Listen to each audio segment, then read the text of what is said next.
No signal. Chapter 1, Podcast Parody. Veronica woke up by her alarm going off. Veronica, wake up. Morning podcast. Her mom knocked on the door. Veronica wasn't amused. She got up and got dressed. Before she left, though, Veronica grabbed her headphones. As she went down the stairs, her usual morning was set up. Toast at the table and a microphone. Every morning it was the same.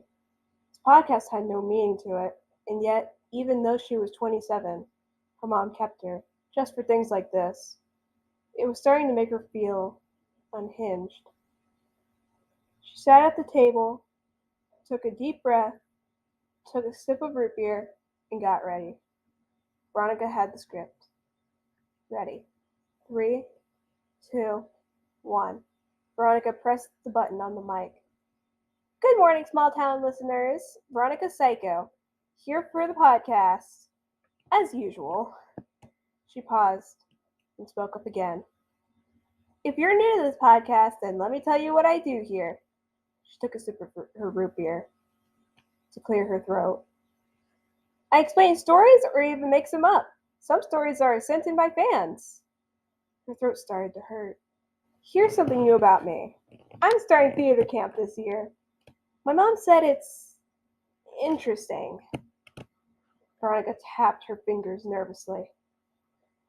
I know some of you probably don't believe in horror stories because...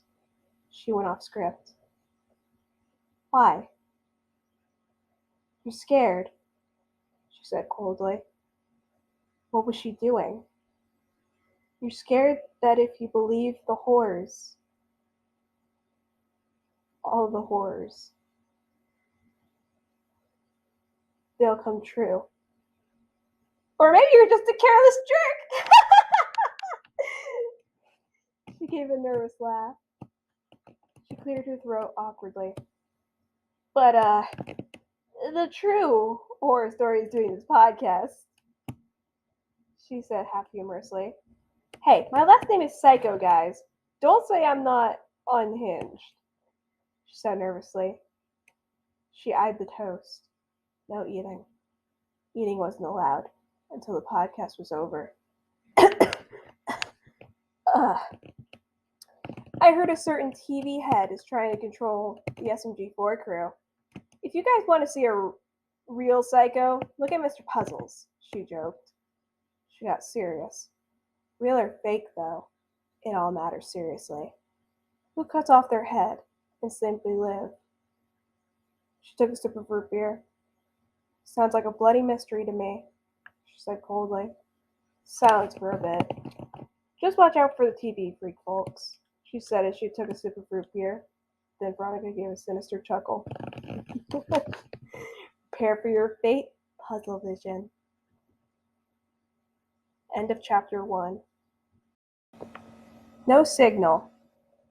Chapter 2, Evil Tendencies. Veronica went for a walk to go meet up with her friend at the cafe. It was chilly out. Autumn was near. Veronica, over here, called out Jade, one of her friends. Hey, Jade. You okay? Your voice sounds scratchy. Then again, you've been doing that podcast for a while. Maybe it's time you stop, Veronica interrupted, very sternly. Silence. Jade gave an awkward grimace. That's another thing. You seem on edge. Me? On edge? Never, Veronica said nervously. At least take a break. You've been doing this podcast for 14 years. Jade, I honestly don't know what to do. You sounded like you were going crazy this morning, too. You okay? You know what? She went past Jade, got 2 hot chocolates, gave one to Jade, then gave Jade a cold look. Jade looked serious as they sat at a table. Jade leaned in to speak. You know he's in town, right? Who? Veronica asked. TV freak. A sadistic, psychopathic TV head, you know. Veronica's grip on the cup got a bit tight. You don't say. She gave a bit of a sinister smile. What do you have against him?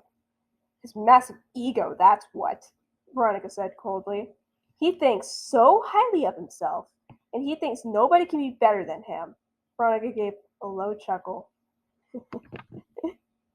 So, what do you plan on doing? Becoming evil, your plan?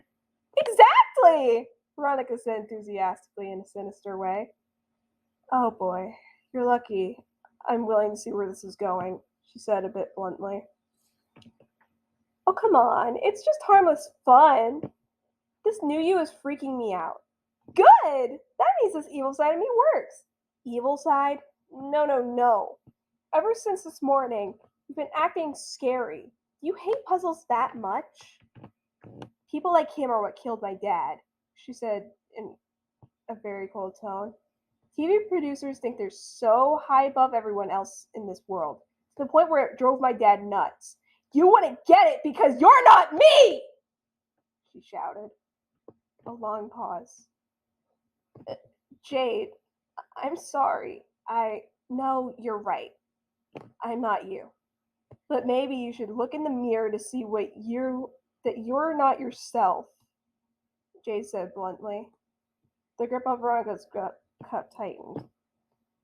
I just care. Here you are snapping at me. This falls under what I said a bit ago.